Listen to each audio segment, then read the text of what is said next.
Okay, we'll call the meeting to order. 2:04. 31st. Roll call.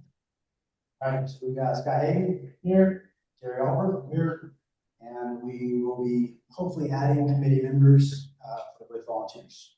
But at this point in time, we do not have any other additional committee members except for myself, Mike Erskine here, and Brad Mouth. Here. Perfect. Here. Okay, we don't have any old business because this is our first meeting. So we'll skip to new business. Item 2, committee volunteers. That would be me. So you guys are all aware what we're doing here. Essentially, because this isn't a board meeting, we can't make decisions and move forward with anything. All we're looking to do is gather consensus so that we can present a proposition for the board to vote on during the meetings.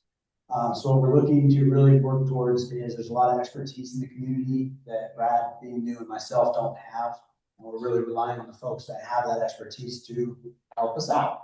I didn't know what to expect as far as audience members. It could have been as normal as a board meeting, or it could be as intimate as this setting. So I apologize for going through all the extra steps for it, but ultimately what we want to do is just open the conversation.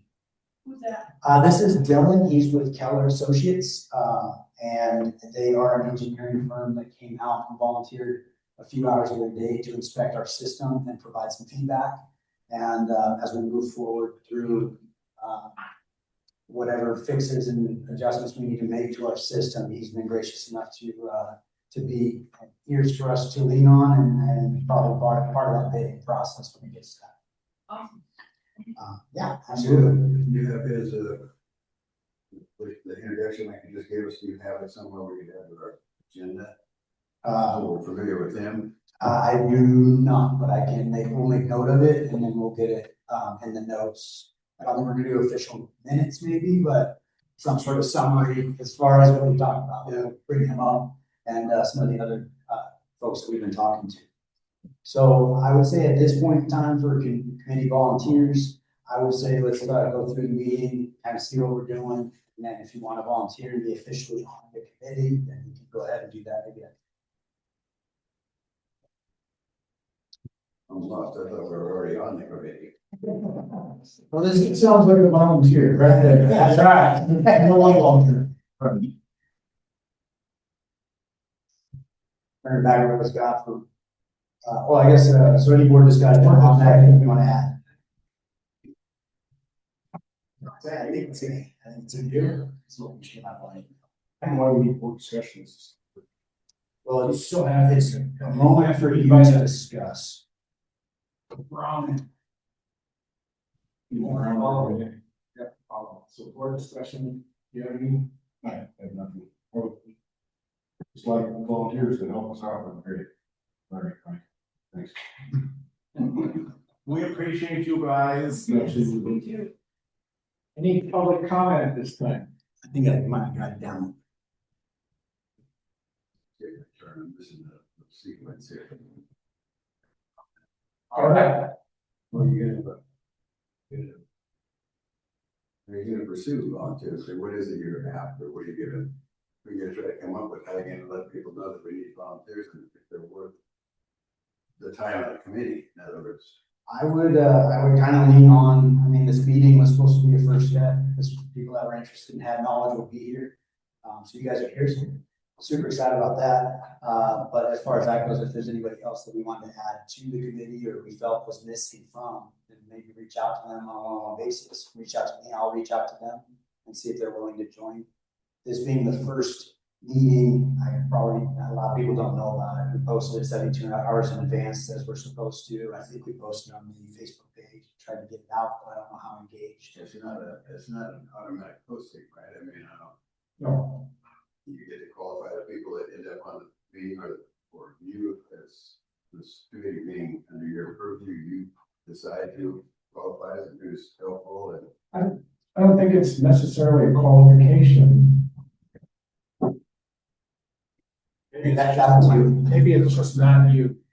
I don't think it's as much as a qualification as in good information that we can use to move forward with bids and anything that we're doing with the sewer. Like you said, none of us haven't been here as long as you guys. And you've got way more amount of knowledge than we do. But what I'm getting at is to get the most value out of the time spent by the committee members. Maybe bring in people who can help with, if we end up with grant applications or we end up with Yes. contacting bidders and stuff that you don't, that all doesn't fall on your desk. So you want people that are qualified enough to come up with information, you know, because you can't do all this. Right. It's been tried. You can't do it all yourself. Yeah. So if this committee is going to be functional and helpful to you, then you're going to want people on it who have certain abilities and qualifications, right? That are productive and helpful to you. Absolutely. And knowledge, yeah. And I'd piggyback on that and say, I mean, any help and all help is welcome. All thoughts are worth talking about and discussing as far as how involved those folks want to be and what skill sets they can provide on an ongoing basis. I think you're very diplomatic about that, but we all know that there is a possibility that people would try to get on this committee that aren't qualified and they're only here to disrupt like they do in regular board meetings and all that stuff. And I'm just saying it needs to be somebody responsible for screening. I don't want to say out, Perspective. but you know. Well, one of the things I think that we need to do. Maybe grab me a different one to see if it works better. Do that right now. Is what people that are running the meeting need to keep control of what's going on. If they come up with a bunch of crap off the wall that they want to talk about, putting a new sewer system in, you know that's not going to work. So somebody that's in charge of the meeting needs to keep the meeting going. And if you know, I don't think it happens. Okay, well, you know, I completely agree with that. So when we in charge and all that, I'm saying that the people that volunteer, that's what we're talking about. Yes. Volunteers. It's not, to me, it's not just a swinging door. Anybody that comes through the door automatically gets in here. I agree, you gotta have a certain amount of knowledge and skill set, right? So that's what we're looking for, we're not looking for a. So how do we sort those people out? Well, the first thing is to see if we can get any volunteers or maybe a group. It is, well, hopefully we have two right here. Well, yeah, what are you looking for? That's all we're looking for, you two. Essentially what we're looking for at this point in time is, as we start moving forward with, right now we're getting bids for pond liners, we're getting mentor bids, stuff of that nature. I don't know what a good price is on pond liners, and that's why we go through the 3-bid process, but to be able to piggyback off of some folks, let them know what's going on, potentially oversee work that's being done, and make sure it's being done correctly. I know when the system went in, you had eyes on, you caught them when they were trying to knock glue pipes together. They were taking shortcuts. If we were out there, we wouldn't have known they're taking shortcuts because we don't have that knowledge. So as we start moving down this path, that's where we were kind of leaning a little more on the volunteers in that space. As far as the point, and I understand completely where you're coming from, it's required to be a public meeting. So whether committee members or public want to come in and disrupt, it's going to be what it is. Well, that goes back to what Scott said, that's somebody running the meetings. Exactly. It's off track and on the Exactly. legitimate items. I'm just hoping that we can get more qualified people involved because eventually this is going to come down to money. Yeah. And that's grant applications. That's knowledge enough to put those kind of things together. And somebody who is with that kind of background, they don't have to know like Larry and I how to plumb something. They know how to put it on paper and get us the money that we need to move it forward. Yes. So I mean, And how to write that grant. And going back to your earlier point, I mean, as far as prioritizing my time, it's hard to say the sewer's not priority one. So if it falls on my shoulders, other things might have to trail off. But I'll do the best I can. But if I have help, I'm definitely going to use it. I'm just saying from my experience, it's more than any one person would do. I mean, this is a great start. You've got decent people in here, you got knowledgeable people in here. But the point of that isn't that we just feed you everything and everything falls back on your desk. Mm-hmm. At some point, we're going to have to actually do something to take some pressure off of you and give you a summary of things, say a project or the bids or something like that. I know that has to be approved by the board once you get to a certain point, but getting it down to, short and sweet to the point, get it done. Yeah. And I think that's a lot of what we're gonna try to do here is gather consensus, make sure that the direction, because right now what's going on is I go to the board with the information I have. And I know that I'm ignorant to a lot of things, and it's like, this is the recommendation I can provide based on my knowledge, which is limited. So now what this is gonna do is allow me to present something to the board where I have confidence in what I'm presenting, because not only does my knowledge, it's everybody in the room. And I'm just summarizing what we're doing so that when we come to the board, we have a confident recommendation on it. Also, during the regular board meetings, we're gonna ask for volunteers, but we need to be specific on what volunteers we're looking for. Not just anybody that wants to sit in and chat. That's not what we're here for. Like if you do a grant by the volunteer. Yes. What are your moms said there for that? And that'll be brought up at each meeting to see if we can get that type of volunteer that we're looking for. Here's one other tip, and I'll shut up. I went through it and downloaded the citation reports. I don't know if anybody else read them, but you. Some of those hit me right off the bat that they could be handled just with a response, rather than do anything. Most of it's bookkeeping. Some of it's hard. Only one sewer operator, that's a big no-no. There's no way this place should run on one sewer operator. So back to money again, budget and that kind of thing. What I was thinking is, I'd sit down with Brad and go through that list of citations and come up with specific things we needed to do. Some of them will be able to respond to immediately. And if you show the hunting that you're doing due diligence and attacking that list, then that's going to buy you time with them, I would think. Yes. That's an example of what I'm talking about. You need to delegate because it's too much, Mike. You can't do it all. And you gotta pitch in somewhere. If you're willing to do something like that, that would be amazing. But at the same time, I don't want to put you in a position where it's too much for you either. You're volunteering on the committee. I don't want to burden you. And that's all. We need to classify what we need volunteers to do. Just like you said, if you can train him and you're willing to do that, you tell us how many hours you want to do it, that type of thing, you're volunteering. We're not going to say, well, you need to do 40 hours this week. Yeah, that ain't gonna, we wouldn't have anybody in this room. Yeah, this is baseline. Think about that too. You got pretty serious people in this room right now who are community minded and attempting to be protective against a problem that we all know has existed for a long time. Yeah. But if you let people in here that get boring, this room's gonna get empty in a hurry. Yeah. So But I mean, that's like- part of what I was saying back. Like Mike was saying is we can't really lock the doors Oh, I know you have. because this is ground. So But I would like to get to a point where we kind of fall into roles where it's like, okay, if this thing needs to get done, we have people we can call, whoever's available can help. For example, we pumped pond 2 into pond 3 because the tear was getting a little closer because of precipitation. We leaned on our board members to do that, and they were there and available, but what if they're not? What if they're on vacation, what if whatever? Now me and Brad are out there with the pump, either one of us knows how to use. And it's like now we have other people we can reach out to. So I think that's really kind of where we're going. And then based on whatever you guys are willing to offer up, like if you want to help Brad get through those notice of violations, that's icing on the cake. And we will take all the help that you're willing to offer. And like when it comes to other folks coming in, if they don't have the expertise, they don't have the ability to really help, and they're even more. Well, some of it might be just busy work where you need a body. You Yeah. need one body. You need somebody to pull a hose for pump transfers or something like that. I mean, as long as they're willing, capable, and sign waivers. I didn't get any waiver. You got signed waivers for everybody in there? Not yet, but we haven't really gotten to a point where we need that yet, but that's a great suggestion. Start. Yeah. And the fellow that's listening to our battle up here, he's no doubt a resource for you. Yep. And there's other resources in the state of California.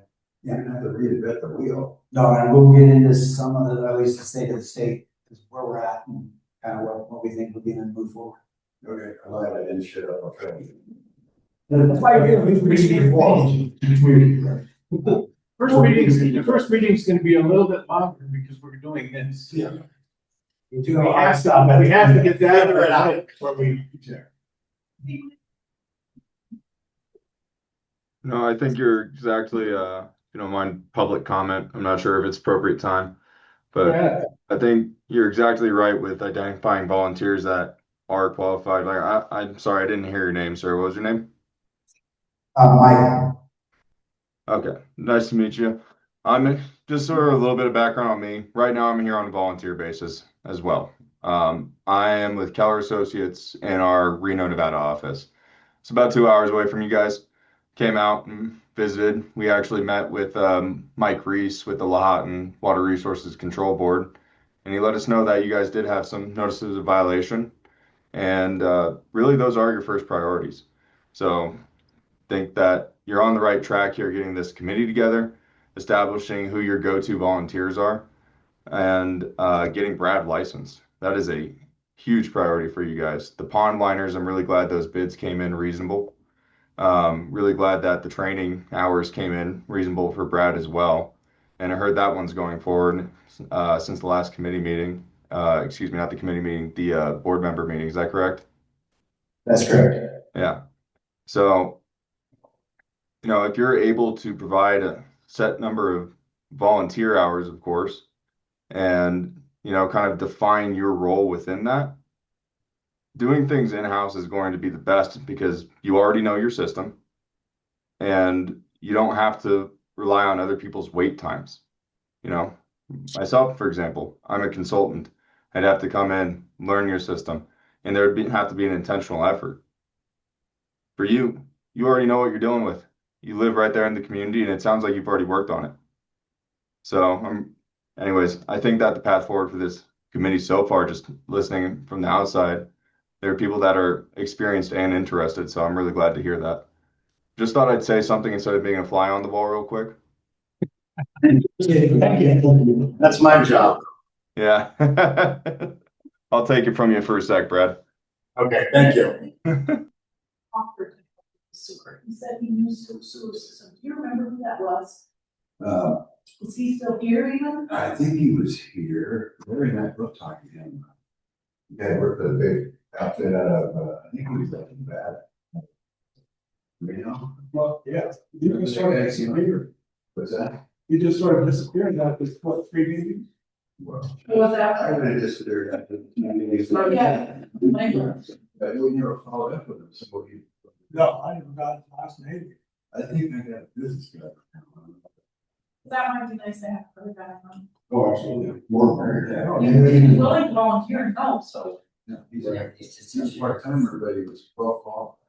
Yeah. Touch base on offline when we figure out that contact information, follow up, and Can also be a resource for that. so. Okay. I'll try to find him, I don't know if I can.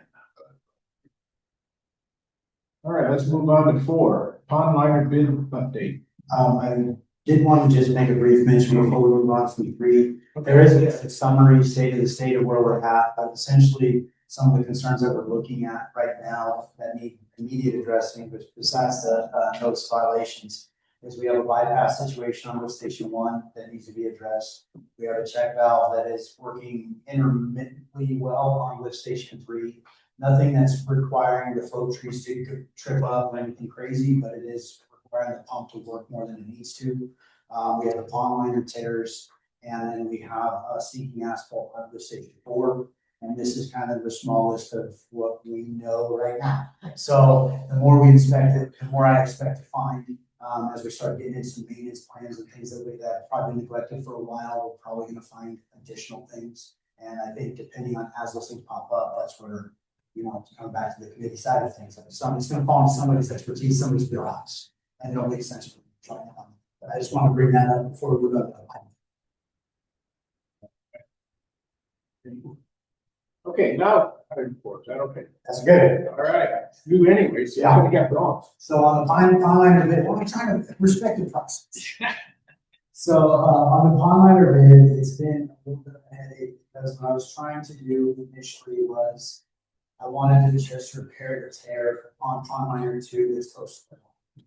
There's the only tear that I'm aware of that is below the freeboard. Everything else is above on the levee, which is a violation as far as I understand you, but obviously not as pressing. What I found out very quickly is all of the bids that came back were minimum mobility charge and a minimum of 1 day charge. So the first bid I got back was $15,000. So then I said, well, if you're here for a whole day and mobilizing, how many tips can you fix it today? He said approximately 8 to 10, depending size and all that. And I said, would that be the same price? Yes. So we immediately kind of switched gears. If we can find something that's going to do just that tear, what I really am afraid of is I don't want to burn, or I don't want to paint a burning building. If the pond liners need to be replaced, they're approaching end of life as far as everything I understand. I don't want to spend $15,000 to put a patch on something that's we're going to have to replace in 2 years. So that's kind of where we're at with that. Currently, as far as all the bids that we've received, it is for an entire days of work, which is somewhere between 7 to 10 liner fixes. And this is us actually supplying the liner material that they're bringing in the welds. So as we look at the price points, we have 15K was the first one that came in. Todd Carroll mentioned that he would be the best choice because he has to outsource it. It's going to be upcharged. That would make sense for him to go from less than 30 to 35,000. That bid was not included because that was just an email conversation, so I didn't really feel like that was even worth talking about too much. And then Joseph Flores came in at 84.52. I am still waiting for a couple of bids, folks. I think Cody Reese is supposed to get back to us. Cody Reese is supposed to get back to us any day. So I don't know where he's going to come in with that. And then a good on the tail end of that is I don't know if it's worth to spend the $10,000 to take care of a problem that's not necessarily a big problem right now. Versus if we had an inspection and come out and say, yeah, the liner needs to be replaced. Now we just spend $10,000 on a thing that's going to get torn up in. So that's where we're at with the pond liner bid. But I would like to go to the board on the April meeting. Kind of step it back. The reason we're doing this the first Tuesday of the month is so that we have 3 days before the agenda is posted for the meeting. That gives us time to get that on the agenda and make sure we can take action quickly as opposed to waiting time. But I would like to take something to the board regarding the timeline for the April meeting. Turn that over to board discussion. Okay, board discussion. Well, you guys were here when ponds, how long does that liner last? 25 years? 25 to 7. I'm gonna say all my research that I've done, that's what it said, 25 years. The only thing that's added, that's gonna last longer than anything else is our HDPE piping. It lasts 50 years. Everything else has a maximum average shelf life of 25 years. And we're 19 years right on now. the microphone, because the recording's not going to pick up. But talking about like. You can stand over here. But I was Can you hear him, Dylan? I'm a little hard of hearing in there, but for the most part, I'm catching everything. If I mistake anything, then correct me. I've got no ego with it. But I heard Brad. Typical design life for a pond liner is going to be somewhere between 15 to 30 years. So 25 is our typical rule of thumb for a lot of these kind of improvements. And for an HCP pond liner that would be using your guys' ponds, yes, about 25 years. I can't remember when was this plant constructed again? When were these ponds built? 2007. 2007. So they're about 15 years old. Approaching 20, approaching 20. Yeah. Sorry. So in my mind, it's still 2021. No, they're nearing the end of their life, but overhaul and replacement as opposed to fixing an incidental repair, this would be something that's typically considered operations and maintenance. So there would need to have to be some budget for that, as you're probably familiar with at this point, but replacing the entire pond liner could be one of those items. It's just a much larger cost overall. There's more mobilization, and mobilization, for reference, where I'm at in Reno, a lot of places are already prepared to mobilize to Reno. They have storage yards out here, etc. Right? For where you're located, in between essentially, Susanville and Redding, those are your two options. And really, Susanville is fed a lot by Reno. So they're either coming up from the Sacramento or Reno area, or they're coming down from Reading to supply you guys. And one thing to consider is like a day worth of repairs are going to be a lot less costly now and still extend the life of your liner. Or you need to go through a more intense planning and contracting effort to get through an entire liner replacement. This is a decision that ultimately this committee and the Community Services District needs to make, but 8 to 15 grand would be a lot less expensive than replacing the liners in these ponds. And if you're capturing the most effective, if you're, I guess, getting the most bang for your buck, then you'd want to probably replace all the liners at the same time. Something to consider. You can certainly do one at a time, right? That's not unheard of. You don't necessarily, you do all your tires at once, but that doesn't mean you do everything that's wrong with your car at once, right? It's just sometimes it's cheaper because they're already in there doing that work. One consideration I would throw out there would be if we do move towards bond money and try to get inspections, that project will not come out of pocket. We do not have a super large budget. If we were to do repairs, that's coming out of our pocket. Now there are avenues that we can get money and funds from, including the bond money. There's a reserve place account there. But that is just something to keep in mind as far as if we were to qualify for a bond for these replacements and repairs, it would be potentially, it wouldn't be out of our pocket. Right. Yeah. When Mike was on board, they had talked about maybe closing one of the ponds down. From what I understand, the one with the tear is one of the smaller ones. Yes. Which one were we planning on possibly? The biggest one. The biggest one, because we really don't need it. Well, has already agreed to that. In fact, the Lon guy, when he came out and inspected with me, I was afraid that they would let us close the big one, so I was looking at closing one of the smaller ones. He told me he didn't close that one, pointing at the 9-acre one, the big one. Big one. So as far as, and that should be considered in, I'm sorry, what's the fellow's name again? Dylan. I'm sorry, man. He probably Can't hear you. That changes our game. There you go. Hey. Inconsiderably. Can you hear me now? Oh yeah. Because it cuts it in half except for the demo cost of pond one. So just a quick recap, we were talking about potentially shutting down pond one because the system's completely overbuilt. And so in that process, it's kind of what he's referring to is Lahan was on board with it and kind of moving us in that direction. Well, it's not that we can't maintain it. It's that we can't protect the liner because we don't have enough fluid to keep the UV off bottom and a couple of feet up the sides. And you read through the operating, this thing's supposed to operate with at least 2 feet of sewage in all ponds. And there's no chance. I got it. There's no chance because they can talk about build out all they want to, but we don't need that extra 9 acres and the cost of maintaining it.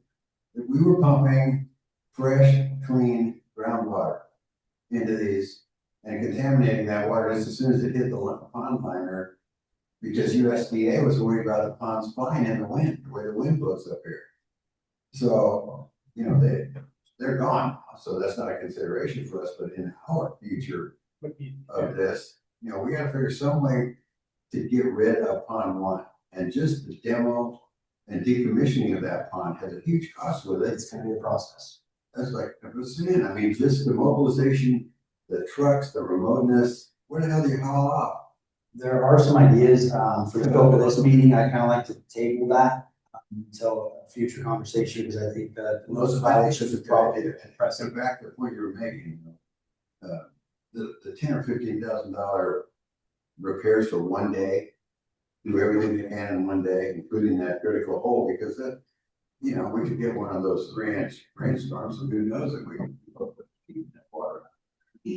So, that doesn't seem unreasonable to me. That's just me. This is not unreasonable. I think we should do that first. The last 6 years ago, if we get those other 2 replaced, then remove pond one. Okay. Right. Well, and I'm sure that somebody's gonna say, well, what if we ever needed that? Mm-hmm. I don't think that's ever gonna happen. I don't think so either, but it's gonna be the same amount of money. Even if the lake Put it was back in. as high as it could get. Yeah. So we're never gonna get into that second or that third, well, number one.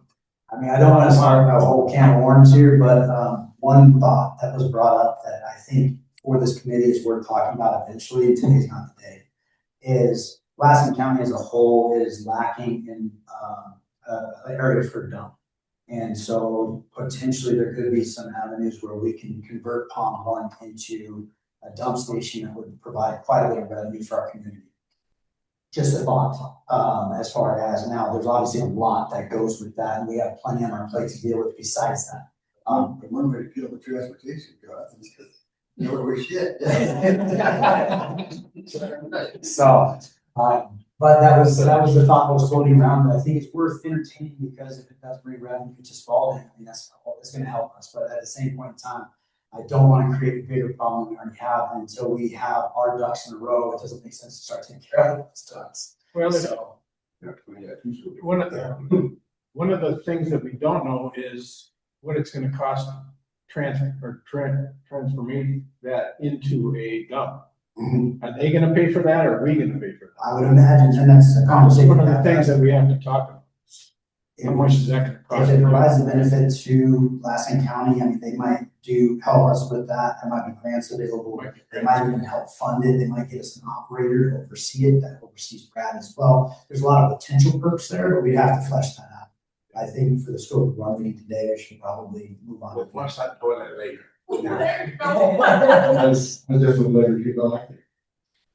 So in the pond liner bids, the low bid right now is Joseph Flores, but I do have a feeling that Cody Weiss might come in comparable or maybe below. The other thing I would throw out, everybody I talked to is not willing to warranty any of these terror replacements because of the age of the line. Yeah, you're not gonna get that. One last comment on the liners was I talked to a full fellow who installed these liners, told you about it, he retired in Oregon.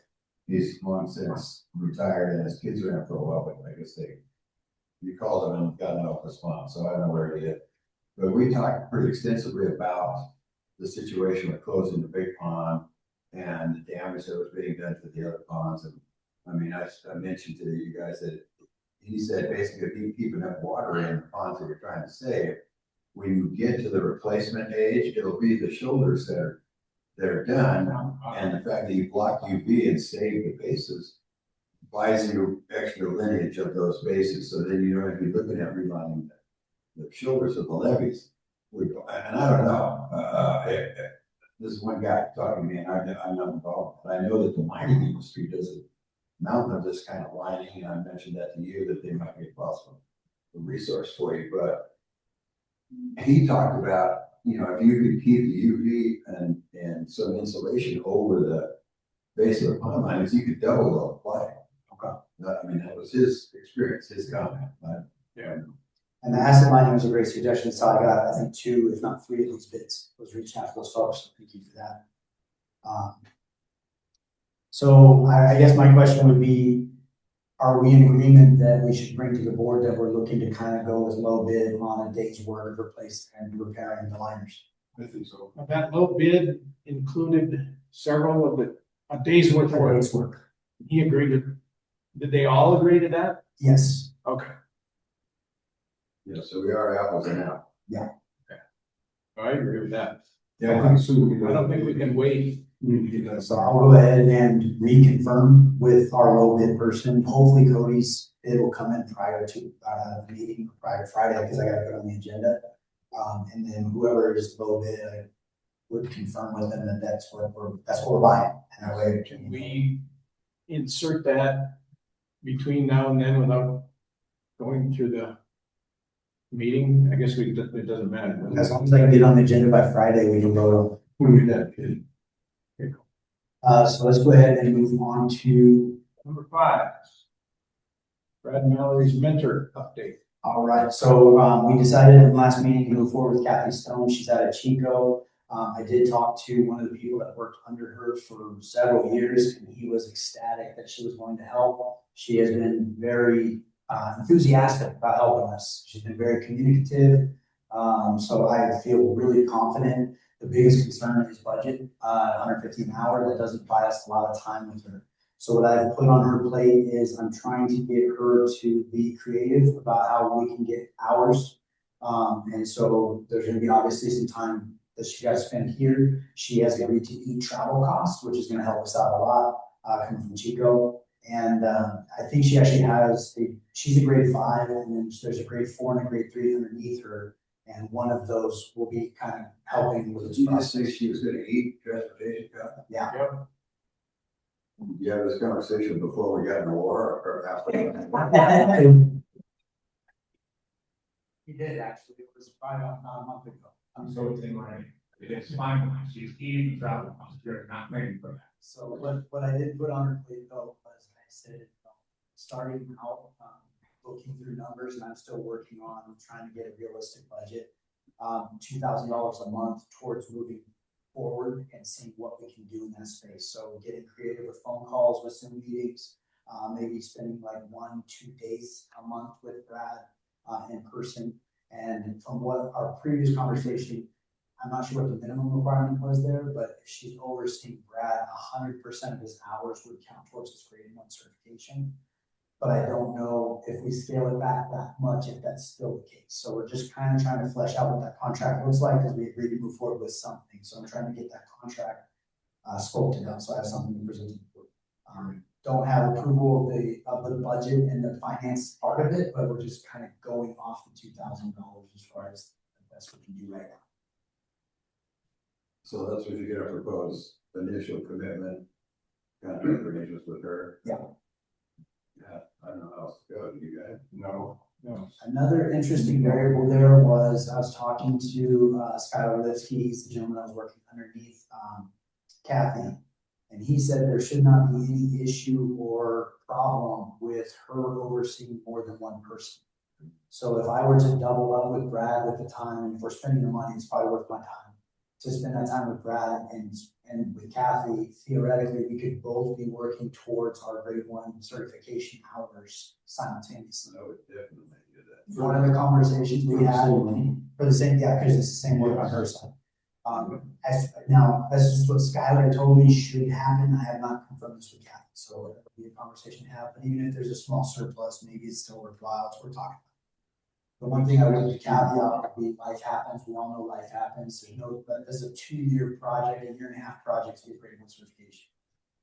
So Brad may be in Maine in 2 years, you know, like, and I'd love to have him here. We want to keep him here. And so I think by hedging that a little bit, at least having 2 of us working towards it, could be something that's worthwhile. It is still 1,800 hours in a supervised. I've heard 1960, I've heard 1680 and 18. I've heard all kinds of numbers. But it's a lot. I was gonna say, when I looked it up online, it said 19. So that being said, Then you better start scheduling your testing. Because it's 9 months to 18 months out. Oh, really? Okay. I think they straightened that out. Is that recent you read? Because they started, I started getting notices online that sounded like, well, it could be, it used to be twice a year, wasn't it? You take that. Yeah, you take it once a year. I don't know, they offered it twice a year, so. Because you have to go to their place to do it. I don't think they're doing it online. No, because ready, you have to go to it. yeah, you have to ready. So, yeah, so it's definitely something I'm Yeah, kind of I'll give you hoping. that in. You might be doing it 1 or 2 times, depending on how much of a mathematician you are. Yeah, I'm a good test taker, but I immediately forget it. No, I'm kidding. Ray passed it on his 8th try. Okay. All right. I just started. Yeah, let's not go there. I'm- Okay, moving on. I am hoping that in that space, Kathy can really provide direction as far as, okay, you need to do this, you need to do that. This is how long this is taking. Just kind of giving, sculpting that out for us so we can that direction. There's all kinds of literature and seminars and all kinds of stuff you can take to get ready for the test, too, but you'll know the dates. Yeah. Okay. Item 6, moving forward. All right. So the next steps are we actually kind of took this one on right at the beginning. is what we're looking to do. So at this point, I mean, this is what we're looking to kind of see what the process is going to be. What tasks we have for volunteers is going to depend on the volunteer, what they're willing and how much time they're willing to give us. So whatever you're willing to help with, we would absolutely love to have any amount of support that we can. And if that's just a phone call we can make for, you know, hey, this is what we're looking at. Does this sound right to you? Like that's going to help us do better. We, I thought we got far enough on these previous meetings that we had basically, you went over it again, at this meeting, kind of a list of things that are wrong. Yeah. Well, that's what I was gonna say, is we need to set that up. Or something and put them in order of urgency, so we have a priority list, and then we don't have to wait, let's start. I'll have that next meeting. I kind of slack-headed working on different things. Somewhere I can hear. Right now. So I would say, Minor. yeah, I mean, we can watch. Okay, the liner. Check down 3. Check off 3, bypass of 1. Wait a minute, I can't read that. I'm trying to remember before it all goes away. I'm not sure how big. In my computer. I'm not sure how big of an issue the settlement of the concrete at lift station 4 is, or has it, but It failed out in a long time. Yeah, it's been now, 4 or 5 years at least. so it might be something to look into. I would argue putting together some sort of maintenance plan. It's like, hey, some of these things should be pumped this off, and they probably haven't been in years. Okay. I'm surprised that doesn't exist. It's not. This guy right behind you probably has access to exactly that. Yeah. Where you don't have to make it happen. You don't have to sit here and go through, well, you like this paragraph, you like that paragraph. Let's plagiarize. Somebody's here. The key to that is gonna be that knowing our parts and pieces, because they're all gonna kind of have their own special, you know, But there can be. there's gonna be a lot of worries. Yeah, it's awesome. Let's have them. Brad's gonna work on that list Yes, for the next meeting. Yeah. Okay. so I would say, yeah, I Let's have mean, that, if not the original that they gave us, let's bring that in and we'll go over that. yeah, well, I think to the times we've spoken, like a lot of the list was online or 1. We talked about the checkout and also Brad's mentorship. So the takeaways there were those 2 items were big, and that's why we have bids on those items. So we are moving forward with that list, but I think it's gonna be an ongoing list. The more we get into it, that is. Yeah, I mean, let's do direction, so we don't just, discuss everything. We say, okay, these are top 3. What can we do to move those 3 forward? Yeah. And if we say, okay, pond liner, I agree, that should be one that's doable. Yeah. Because it's affordable. The second one, to me, this is just me, I mean, the check valves are bad, they need to be next, or no later than They're 30. very soon. A settlement of pond one, that's disaster waiting to happen. Oh, yeah. Not the pumps don't work. I can't believe the pumps that the check valves haven't crashed in the past year or 2. For a possible I'm shocked. citation from Mahama, a serious citation. That pond settling out there, that pump number 1 settling is your biggest issue. Wow. But that's. Oh, we've almost had, what, 3 spills done? Because of those check valves. It's gonna happen sooner or later. They've gotta be fixed. So I know last meeting we talked about accessing Larry and I, we could see that who made it, who manufactured it. Then we could start getting bids on it, get those things. The pictures and that for it, but now the numbers, can I bring up on the computer? So we have to take one out, and it's easy enough to do, because we just stop up number 2, or whichever one it's on. Yeah. Shut the gate down on both sides, so we're not losing anything, take that out, and research. Wow.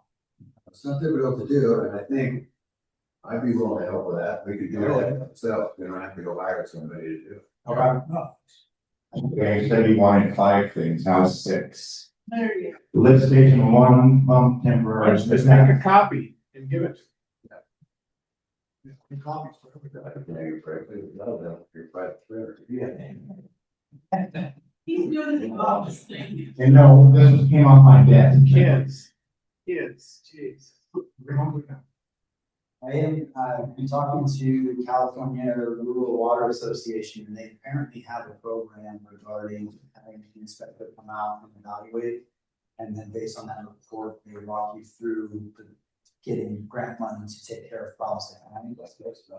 Yeah, and I think that's, because the last little bit, it's been the chicken egg. We need money to pay for the inspector to come out and inspect. We need the inspection to tell the grant that we need helps and fixes. We need the money to pay for the helps and fixes cycle. Wasn't that what that one bid was, the $30,000 bid? They were gonna come out and tell us what was wrong. I believe so with SUSD. So I have not followed up with them, unfortunately. Has anybody talked to Lahoma about that? I mean, I'm looking at this newsletter that I brought last time for the Eagle Lake newsletter. I don't know if you guys down. I brought you a copy. It says in the paragraph that summarizes Spalding Community Services District that staff at the Lahoma Water Board has been working with the State Water Board's Division of Finance Assistance to apply for grants from Lahoma. And that same guy who told me to close Pond One, I said, Jesus, you know, this is a lot of money. This community can't afford this. And he said, the Department of Water Resources has tons of money. Now that might have changed. So the issue with Lahon, and it's not like an end all be all issue, but the main concern we have is because our residents, we don't have 50% occupancy. It's a vacation. It immediately disqualifies us from a lot of this money. Now that being said, you can work around it. You can petition to have them, overlook it and stuff like that. Part of that process is we have to file a technical assistance application, and we filed that. So we're kind of pushing that to see where. The other thing is being income too. Does that fit in? Yeah, and we actually, I forget severely. We're in the good category for that as far as getting assistance.